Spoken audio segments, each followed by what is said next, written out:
siang, saya ingin melihat dulu.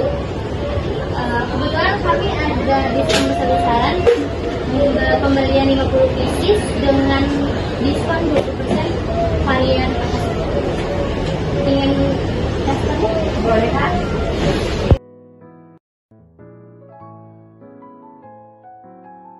Ini kami ada testernya Kak, boleh dicoba. Saya coba dulu ya Kak.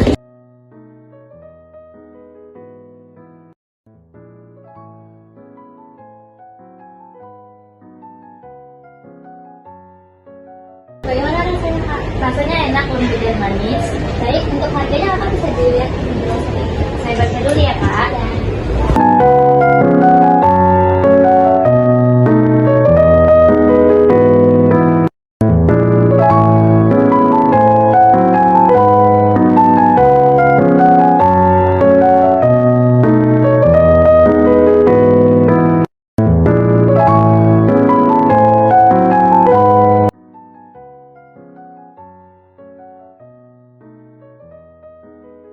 Jadi dipesan Kak, saya pikir-pikir dulu ya Kak, di lagi saya akan datang.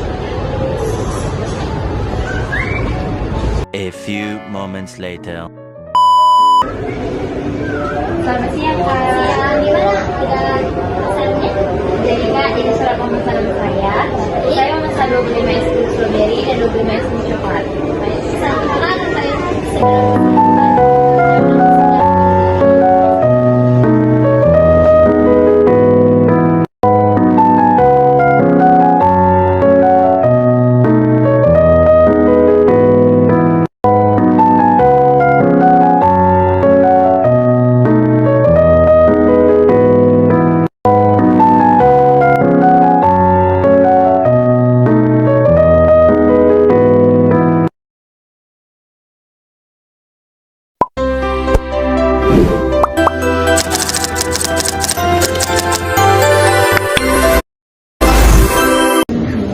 Selanjutnya, struktur surat pemesanan barang. Nah, yang pertama itu judul surat pemesanan barang. Di sini letakkan judul surat pemesanan barang di bagian atas dokumen untuk menunjukkan maksud surat secara jelas. Yang kedua, nama perusahaan. Tuliskan nama lengkap perusahaan Anda dengan jelas di bagian atas surat. Yang ketiga, alamat perusahaan. Cantumkan alamat lengkap perusahaan termasuk kode pos agar supplier mengetahui alamat tujuan pengiriman. Yang keempat, nomor telepon. Sertakan nomor telepon perusahaan agar supplier dapat menghubungi jika diperlukan. Yang kelima, surel. Tambahkan alamat email perusahaan sebagai sarana komunikasi alternatif yang efisien.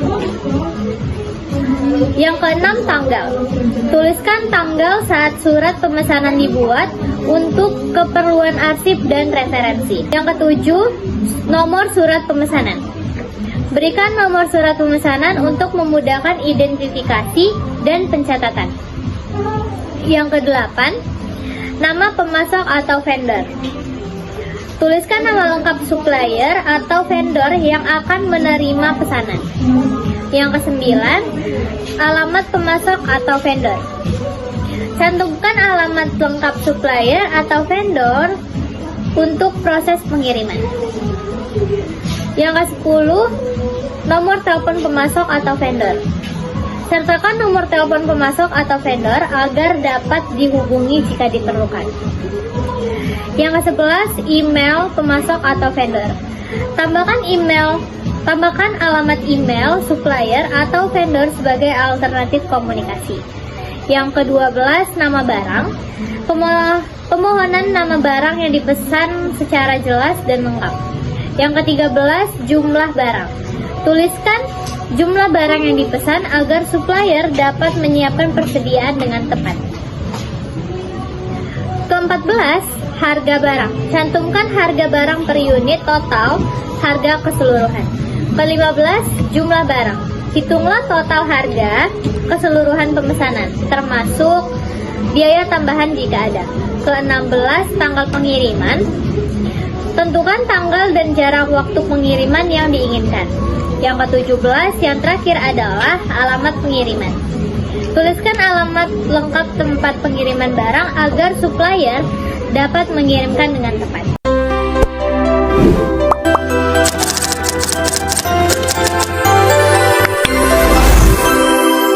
Saya akan menjelaskan tips membuat surat pesanan dengan baik. Yang pertama, pastikan semua barang pesanan yang dibuat jelas dengan benar. Maksudnya di situ sudah tercantum nomor, nama barang, merek, dan berapa jumlah pesanan yang akan dibuat. Yang kedua, gunakan bahasa yang formal dan profesional. Maksudnya di sini, mengapa digunakan bahasa yang formal dan profesional? Supaya menghindari ketidakyakinan supplier atas pemesanan barang kita. Jika kita menggunakan bahasa non-formal atau bahasa sehari-hari, ini mengurangi keyakinan dari supplier atas barang yang akan kita pesan. Terus itu yang ketiga, pastikan semua informasi tentang barang yang akan kita pesan tercantum. Dan terus maksudnya di sini itu yang seperti yang poin pertama itu ada nama barang, merek, jumlahnya, dan boleh ditambahkan seperti nomor telepon dari penjual atau pemesannya. Selanjutnya, mintalah tanda tangan dari supplier. Tanda tangan ini berupa tanda tangan yang dimaksud di sini sebagai bukti tanda jadi dari pemesanan tersebut. Thank you.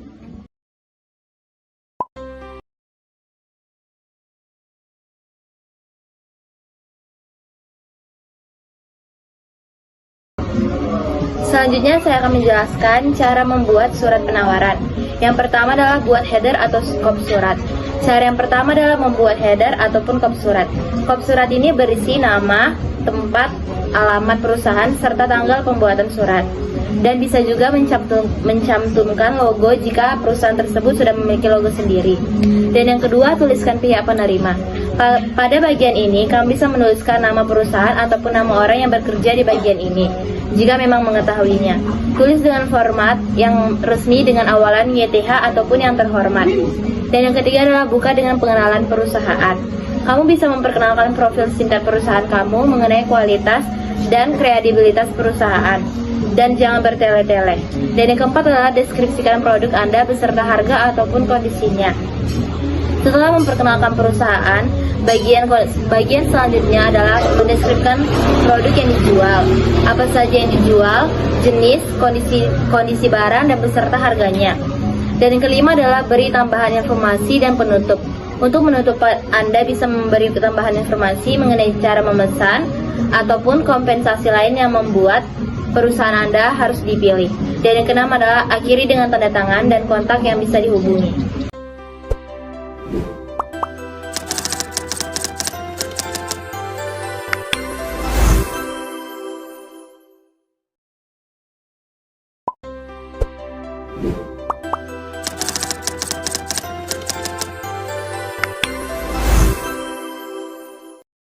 Unsur-unsur surat penawaran itu ada 11. Yang pertama, kop surat perusahaan. Pastikan terdapat informasi alamat, nomor telepon, alamat email milik perusahaan, dan tambahkan website perusahaan jika ada. Yang kedua, nama kota dan tanggal penerbitan atau perilisan surat. Yang ketiga, nomor surat dan urutan nomor surat keluar dari perusahaan. Yang keempat, lampiran. Bisa berisi detail produk dan produk promo jika ada perihal.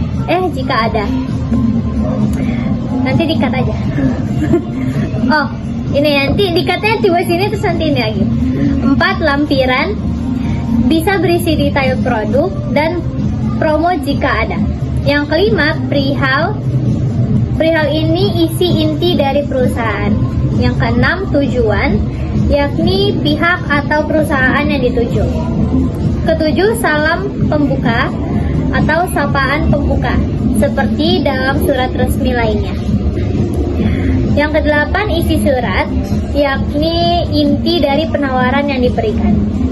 Yang kesembilan, salam penutup, yaitu berisi penutup atau harapan pihak atau perusahaan akan merespon surat tersebut. Yang ke-10, nama dan tanda tangan dari pemimpin perusahaan atau pejabat yang dituju. Yang ke-11, stempel. Pastikan dicap di area tanda tangan. Terima kasih. Dadah.